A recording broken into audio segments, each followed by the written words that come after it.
Good afternoon students. वस्त्र एवं परिधान वाली यूनिट हम पढ़ रहे हैं। तो वस्त्रों का महत्व हमने पढ़ा कि वस्त्र हमारे लिए कितने महत्वपूर्ण हैं। वस्त्र हमारे व्यक्तित्व को सुंदर और आकर्षक बनाते हैं। वस्त्र हमारी सभ्यता के परिचारक हैं। जब हम सभ्य हुए तभी हमने तरह तरह के वस्त्र फैशन के अनुकूल, अपने व्यक्तित्व के अनुकूल वस्त्रों को पहना। तो वस्त्र हमारी सृजनात्मकता को भी बताते हैं।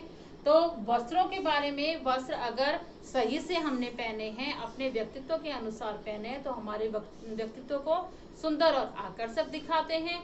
और अगर हमने उनके चुनाव में किसी भी प्रकार की अगर लापरवाही की है तो हमारे व्यक्तित्व को सुंदर आकर्षक बनाने के बजाय उसको भद्दा भी दिखाते हैं। तो वस्त्रों का चुनाव करने में हमें बहुत सावधानी रखनी है। इसके जो प्रभावित करने वाले कारक हैं वस्त्रों के चुनाव को, वो सबसे पहला आता है आयु। तो आयु के अनुसार ही वस्त्र होने चाहिए।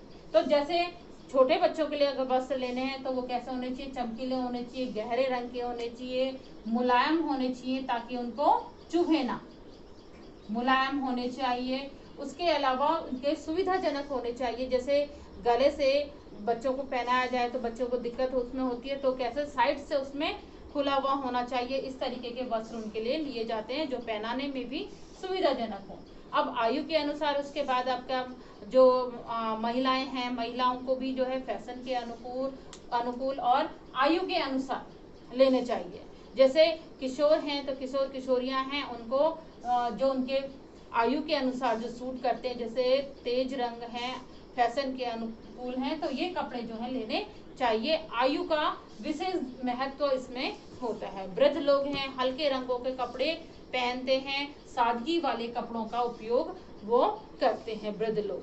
तो इसी तरीके से आयु एक विशेष महत्वपूर्ण कारक है जो हमारे वस्त्रों के चयन को प्रभावित करता है। दूसरा आता है कद एवं आकार।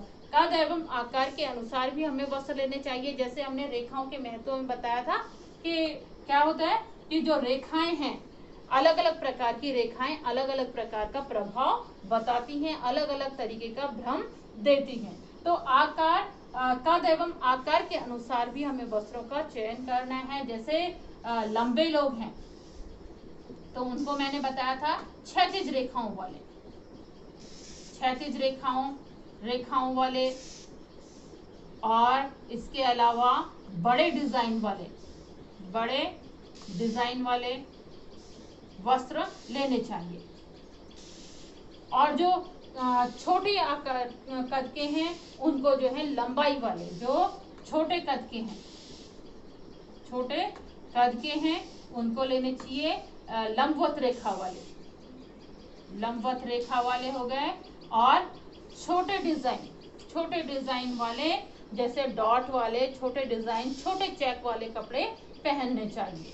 और जो लंबे हैं उनको चेक में भी अगर लेना है तो बड़े चेक वाले लेने चाहिए। जो रेखा हो गया, छोटे चेक हो गए, छोटे चेक का डिजाइन हो गया, और छोटे डिजाइन का उपयोग उनको करना चाहिए। वही आकार में भी है, अगर पतले हैं तो इसी तरीके से हो गया, और अगर मोटे हैं तो उसमें हमें जैसे गले का डिजाइन वगैरह है तो इन चीज का ध्यान रखना है। मोटे हैं अगर तो उसमें क्या होना चाहिए, जैसे मोटे लोगों को गोल गला नहीं पहनना चाहिए। मोटी महिलाएं हैं तो गोल गले का के बजाय वी आकार का है, गिलास गला है, इस तरीके के आकार वाले ब्लाउज या सूट उनको पहनने चाहिए। और जो पतले हैं, पतले लोगों पे गोल गले ज्यादा अच्छे लगते हैं। तो इस तरीके से आकार के अनुसार वस्त्रों का चुनाव हम करेंगे तो वो क्या करेगा, हमारे व्यक्तित्व को ज्यादा सुंदर दिखाता है।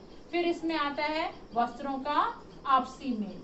अब जैसे हम साड़ी पहनते हैं, साड़ी के साथ जो ब्लाउज पहनते हैं वो कैसा होना चाहिए, उससे मिलते जुलते रंग का होना चाहिए। इसके साथ साथ जो उसकी संरचना है वो भी मिलती जुलती होनी चाहिए। जैसे पुरुष है कुर्ता पजामा पहनते हैं तो अगर सिल्क का कुर्ता पहन रहे हैं तो उसके साथ सिल्क का ही पजामा होना चाहिए। सिल्क के कुर्ते के साथ अगर खादी का पजामा पहनेंगे या खादी कुर्ते के साथ सिल्क का पजामा पहनेंगे तो बिल्कुल भी वो मेल नहीं खाएगा। तो रंगों का और कपड़ों के आपस में जो उनका टेक्सचर है, जो संरचना है, वो भी आपस में मेल खाती भी होनी चाहिए, चाहे पुरुष के कपड़े हो चाहे महिलाएं हों।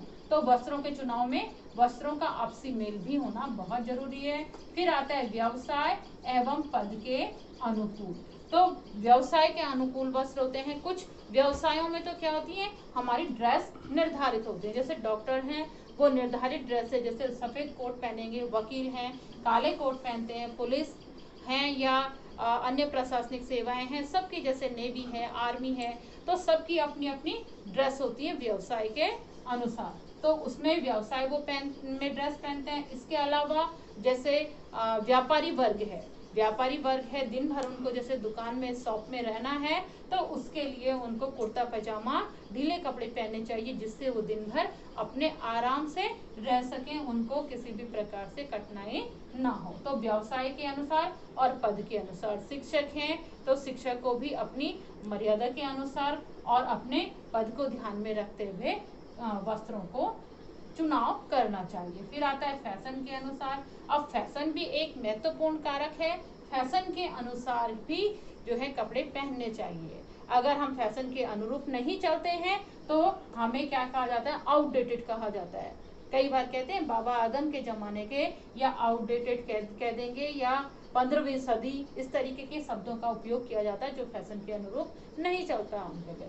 तो फैशन के अनुरूप भी होना चाहिए, बहुत ज्यादा मॉड भी नहीं और साधारण होने चाहिए, लेकिन फैशन के अनुरूप होने चाहिए।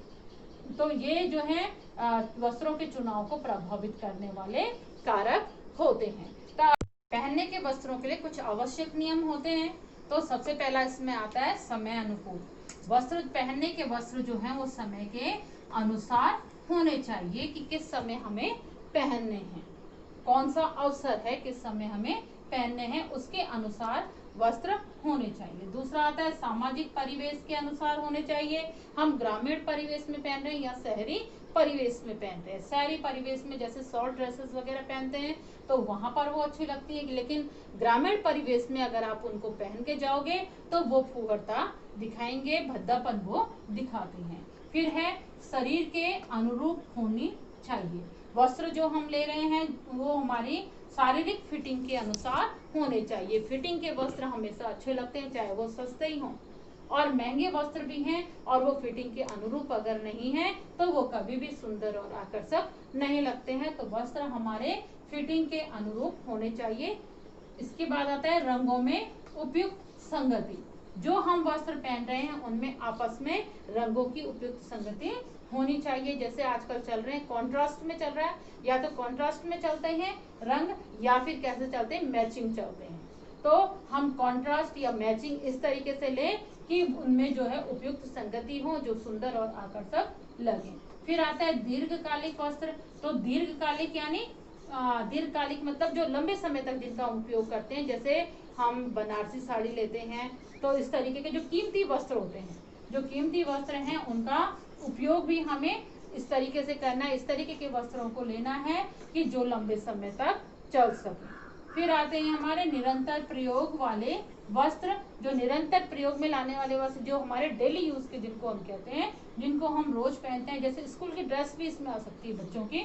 वो कैसे होने चाहिए, मजबूत कपड़े के होने चाहिए और इसके साथ साथ धुलने में आसान होनी चाहिए। इसके अलावा श्रिंकेज प्रूफ होने चाहिए, यानी कि जिनमें सिकुड़न ना पड़े, इस तरीके के कपड़े होने चाहिए। जैसे बच्चों के ड्रेस में हम ज्यादातर टेरिकॉट का उपयोग करते हैं क्योंकि वो धुलने में भी आसान होते हैं, क्रीज भी उसमें काफी लंबे समय तक चलती है, बार बार उनमें सिकुड़न नहीं पड़ती है और मजबूत वो होते हैं। तो इस तरीके से जो निरंतर प्रयोग वाले वस्त्र हैं वो मजबूत होने चाहिए और धुलने में आसान होने चाहिए। तो ये कुछ आवश्यक नियम है जब हम अपने वस्त्र खरीदते हैं। इसके बाद आता है शारीरिक विशेषताओं के अनुरूप वेशभूषा के अनुसार वेशभूषा का चुनाव। तो हमारी जो वेशभूषा है, पहले तो हमने और कारक पढ़े जिसमें आयु, कद वगैरह है। अब हम पढ़ेंगे शारीरिक विशेषताओं को।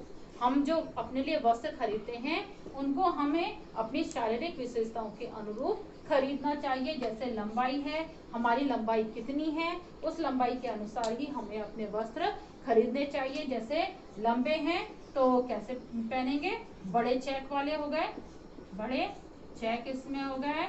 इसके अलावा क्षैतिज रेखाएं हो गई, क्षैतिज रेखाएं हो गई। और इसके अलावा डिजाइन है, डिजाइन के अनुसार डिजाइन हो गई। डिजाइन है तो लंबाई को ध्यान में रखते हुए अगर ज्यादा लंबे हैं तो बड़े चेक लेंगे, क्षैतिज रेखाएं, और डिजाइन भी कैसे होंगे, बड़े होंगे। और लंबाई अगर कम है तो उसमें वही चीज हो जाती है, छोटे चेक हो गए, छोटे चेक हो गए, लंबवत रेखा हो गई, लंबवत रेखा का प्रयोग करेंगे और छोटे डिजाइन का प्रयोग करेंगे। तो ये क्या करेंगे, हमें लंबे का प्रभाव दिखाएंगे। तो इस तरीके से लंबाई को ध्यान में रखते हुए हमें क्या करना है, वस्त्रों का चयन करना है, वेशभूषा जो है उसका चयन करना है। फिर दूसरा इसमें आता है भार। भार यानी हमारा शरीर का भार कितना है, मतलब शरीर हमारा इकहरा है या दोहरा है। मोटे जो लोग हैं उनको मैंने आपको बताया था कि कैसे करना है, उनको जो डिजाइन भी हैं, जैसे मोटे भार वाले हैं तो उनको जो गले हैं उनको गला जो है वी आकार का या यू आकार का या ग्लास गला होना चाहिए, और जो पतले हैं उनका गोल आकार का गला उनको पहनना चाहिए। तो इस तरीके से भार को भी हमें ध्यान में रखना है, उसके अनुरूप हमारे कपड़े होने चाहिए। वही इसमें बाजू का भी होता है, अगर भार ज्यादा है तो हमें क्या करना है, लूज पहनने चाहिए और लंबी बाजू के पहनने चाहिए। जो पतले हैं उनको कभी भी क्या है, फुल बाजू के नहीं पहनने चाहिए जो ज्यादा पतले होते हैं। और पफ वाले हैं तो पफ वाले भी, जो कम भार वाले यानी पतले हैं उनको इसका उपयोग करना चाहिए। फिर आता है इसमें चेहरा। चेहरे में भी वही चीज है, जो गोल चेहरे वाले होते हैं उनको कभी भी गोल डिजाइन वाले गले का उपयोग नहीं करना है। जैसे गोल चेहरे हैं, गोल चेहरे में गोल गले का उपयोग नहीं करेंगे। इसमें हम वी आकार हो सकता है, या इसमें इस तरीके से गिलास गला जो होता है इसका उपयोग हम करते हैं। और जो लंबे चेहरे वाले होते हैं, जो लंबे चेहरे वाले होते हैं, इनको गोल गला, इस तरीके से गोल गले का डिजाइन पहनना चाहिए। तो ये क्या है, चेहरे के अनुसार भी हमारे डिजाइन होते हैं। फिर आता है कंधे। कंधे जिनके ज्यादा चौड़े होते हैं उन्हें कभी भी एकदम फिटिंग के कपड़े नहीं पहनने चाहिए, क्योंकि ज्यादा चौड़े कंधे अगर फिटिंग के पहनेंगे तो वो और भी ज्यादा मांसल लगते हैं और ज्यादा मोटे उनको दिखाते हैं। जो पतले लोग हैं उनको हमेशा फिटिंग के कपड़े या कंधों से बिल्कुल फिटिंग के कपड़े पहनने चाहिए। तो ये कंधे भी जो हैं बहुत ज्यादा इसमें महत्वपूर्ण होते हैं हमारी शारीरिक डिजाइन के अनुसार। इसके अलावा जिनके कंधे चौड़े हैं, कभी भी जो पफ वाली आस्तीन है उनको नहीं पहनना चाहिए। जो पफ वाली आस्तीन होती है या फूली भी आस्तीन होती है, बैलून वाली आस्तीन, वो हमेशा पतले कंधे वालों को पहननी चाहिए। बैलून आस्तीन और बैलून आस्तीन मोटे कंधे वालों को नहीं पहनने चाहिए। आस्तीन का भी वही हिसाब है इसमें। आस्तीन जो लोग चौड़े कंधे वाले हैं उनको क्या है, फिटिंग वाली आस्तीन नहीं पहननी चाहिए, लूज पहननी चाहिए। और जो पतले हैं उनको बिल्कुल फिटिंग वाली पहननी चाहिए। फिर आता है धड़ है। धड़ का आकार हमारा जैसा होता है उसी तरीके से हमें कपड़े लेने हैं। कुछ लोग क्या होते हैं, ज्यादा क्या होते हैं, धड़ उनका ज्यादा लंबा होता है, तो उसी तरीके से हमें कपड़े लेने हैं कि जिस तरीके का हमारा धड़ है, धड़ के अनुसार ही हमें कपड़े लेने हैं। फिर आता है इसमें कमर। कमर का हमें ध्यान रखना, जिन लोगों की मोटी कमर है उनको जो है लूज पहनने चाहिए, और जो बिल्कुल पतले हैं, जो जिनकी कमर सुंदर है, उनको हमेशा बिल्कुल फिटिंग के कपड़े पहनने चाहिए, जो उनको और भी ज्यादा सुंदर और आकर्षक दिखाता है। अब पोशाक जो हम ले रहे हैं, अब उसमें स्त्रियों की पोशाकें आती हैं। तो स्त्रियों को हम फैशन के अनुरूप भी सबको पहनना है। तो स्त्रियों की जो पोशाकें हैं वो कैसी होनी चाहिए, रंग उसमें अच्छे होने चाहिए, चटक रंग होने चाहिए। आयु का भी हमें ध्यान रखना है। जो क्या कहेंगे, किशोरियां हैं या जो वयस्क स्त्रियां हैं, अच्छे रंगों का फिटिंग के फैशन के अनुकूल उनका उपयोग करना चाहिए।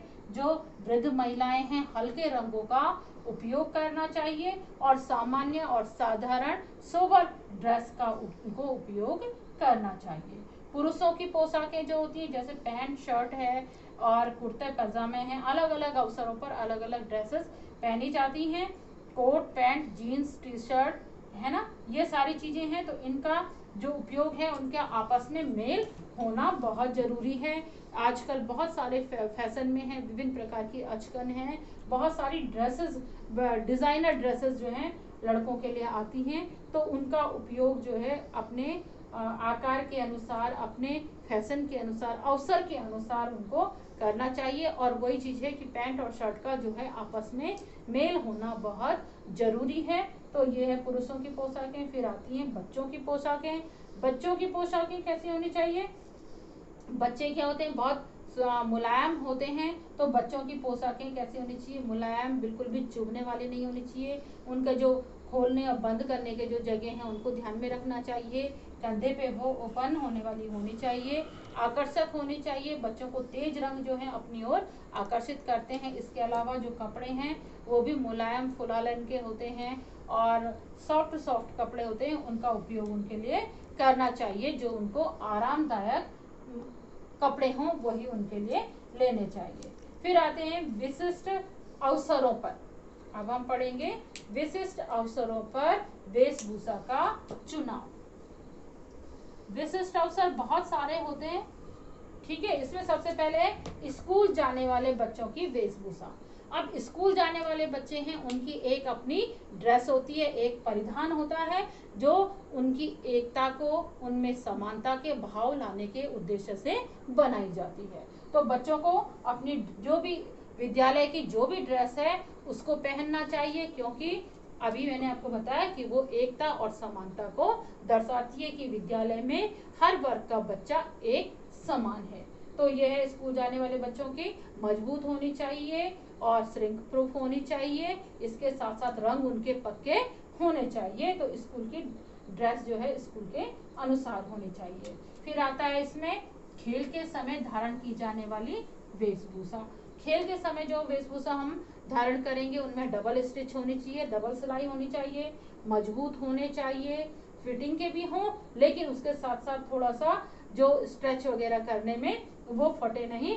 तो इस तरीके से थोड़ा लूज होने चाहिए। इस तरीके की होनी चाहिए कि जिसमें नमी जो है सोखने की क्षमता हो, चिपचिपा खिलाड़ी को महसूस ना हो। इसके साथ साथ ताप की संवाहकता उसमें होनी चाहिए और मजबूत भी होने चाहिए। तो खेल के समय जो पोशाक हम धारण करते हैं वो थोड़ा एकदम से ज्यादा फिटिंग की भी नहीं होनी चाहिए, सिलाई मजबूत होनी चाहिए, रंग पक्के होने चाहिए और इस तरीके के रंग हो जो एकदम से गंदे भी ना दिखें और सुविधा अनुसार होने चाहिए, पसीना सूखने वाले होने चाहिए। फिर आता है यात्रा के समय। अब यात्रा के समय भी हम क्या होते हैं, सारे दिन बैठे रहते हैं, तो उस तरीके के कपड़े होने चाहिए, सिंथेटिक कपड़े नहीं होने चाहिए। सिंथेटिक कपड़े हमें चिपचिपा और गर्मी महसूस करवाते हैं। तो हमें यात्रा के समय ढीले कपड़े पहनने हैं, कॉटन के कपड़े पहनने हैं और साथ साथ हमें ये भी ध्यान में रखना है कि कपड़े कैसे हों जिनमें ज्यादा सिकुड़न ना पड़े। नहीं तो क्या होगा, यात्रा के समय हम आराम से यात्रा भी नहीं कर पाएंगे और कपड़े एकदम से गंदे भी हो जाएंगे। तो रंग पक्के होने चाहिए, रंग डार्क होने चाहिए जो एकदम से गंदे ना हो। इसके साथ साथ नमी सोखने की क्षमता उनमें होनी चाहिए और ताप की संभावना उसमें होनी चाहिए। फिर आता है कार्य के समय। कार्य के समय धारण करने वाली वेशभूषा। जब हम कार्य कर रहे हैं तो हमारे कार्य के अनुसार होनी चाहिए। जिस तरीके से, जैसे पेंटर है तो फुल डांगरी पहनते हैं ताकि उनके कपड़े, अंदर के कपड़े गंदे ना हो। मैकेनिक है, मैकेनिक भी उसी तरीके से डांगरी पहनते हैं जिससे उनके कपड़े ज्यादा गंदे ना हो और सुविधाजनक वो उनके लिए रहें। तो हर व्यक्ति के कार्य के समय उसके कपड़े अलग अलग होते हैं। आर्मी वालों के हैं, डॉक्टर के हैं, टीचर्स के हैं, सबके अपने कार्य के अनुसार कपड़े पहनने चाहिए जो उनको सुविधाजनक हो, कार्य करने में उनको परेशानी ना हो। जैसे व्यवसायी हैं, दुकानदार हैं, उनके कपड़े कैसे होने चाहिए, लूज होने चाहिए जो वो दिन भर अपना कार्य आसानी से कर सकें। तो इस तरीके से कपड़े हो गए इसमें। फिर आते हैं इसमें तीज त्योहार। तीज त्योहार के समय हमें जो हम कपड़े पहनते हैं वो कैसे होते हैं, फैंसी होते हैं। तीज त्योहार में पहने जाने वाले वस्त्र, ये वस्त्र होते हैं जो कैसे होते हैं, तड़क भड़क वाले होते हैं, चमकीले होते हैं, ज्यादा फैंसी होते हैं है ना। इसमें विभिन्न प्रकार की कारीगरी इसमें की जाती है। तो तीज त्योहार में पहनने वाले वस्त्र जो हैं वो अलग से वस्त्र होते हैं, सुंदर चमकीली पोशाक होती हैं, आकर्षित करने वाली पोशाक होती हैं। तो इस समय के अलग वस्त्र होते हैं। तो इनको हमें अपने आय के अनुसार ही हम इन्हें क्रय कर सकते हैं। अगर हमारी ज़्यादा आय है तो हम ज़्यादा महंगे वस्त्रों को क्रय करते हैं। तो तीज त्योहार में अलग तरीके के वस्त्रों का उपयोग हम करते हैं। इसके बाद है इसके रात्रि के जो रात्रि भोज इसमें आता है, छठवां इसमें आ जाता है रात्रि भोज में।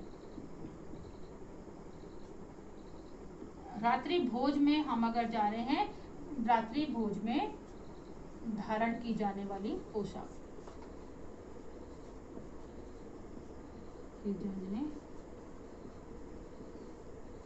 अब रात्रि के समय जो हम पोशाक पहनते हैं वो कैसी होती है, वो भी काफी चमकीली होनी चाहिए, क्योंकि रात में जो चमक धमक वाले कपड़े होते हैं वो ज्यादा सुंदर लगते हैं। तो उस समय हमें, और इसके अलावा इसके साथ साथ आभूषण भी पहने जाते हैं। पर आभूषणों का हमें उपयोग ऐसे करना है कि हम कैसी जगह पे जा रहे हैं, ज्यादा भीड़ भाड़ वाली जगह है तो हमें हल्के आभूषणों का प्रयोग करना चाहिए। इस समय थोड़ा सा फैशन या थोड़ा फैशन के अनुरूप ये होने चाहिए, सुंदर और आकर्षक होने चाहिए।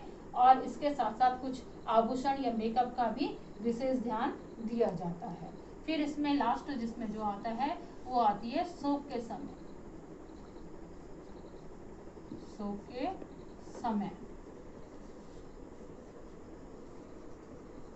शोक के समय धारण की जाने वाली पोशाक जो है।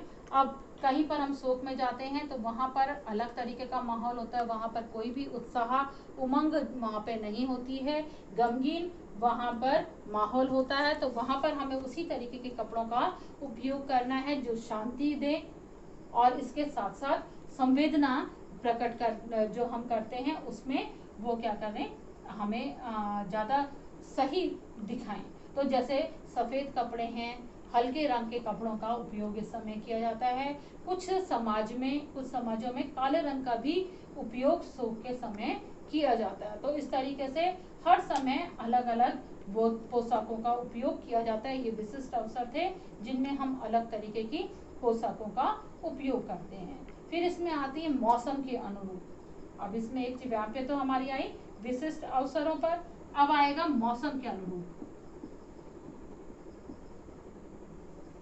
मौसम के अनुसार, तो मौसम के अनुसार जो हम वस्त्र खरीदते हैं, जो वस्त्र हम लेते हैं वो क्या है, इसमें सबसे पहले जैसे ठंडी है, ठंडी जलवायु, तो ठंडी जलवायु में जो हम वस्त्र लेंगे वो कैसे लेंगे, वो तेज रंगों के होते हैं, ताप के कुचालक होते हैं।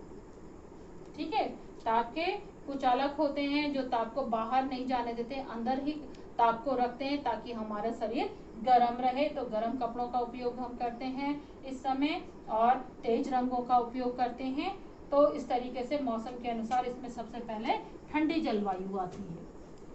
ठंडी जलवायु में, तो ठंडी जलवायु में हमने गर्म रंग जो होते हैं उनका उपयोग हम करते हैं। इसके अलावा मोटे वूलन कपड़ों का या रेशमी कपड़ों का उपयोग करते हैं जो हमें हमारे शरीर को गर्म रखते हैं और ताप को शरीर से बाहर नहीं निकलने देते। दूसरा इसमें आता है गर्म जलवायु।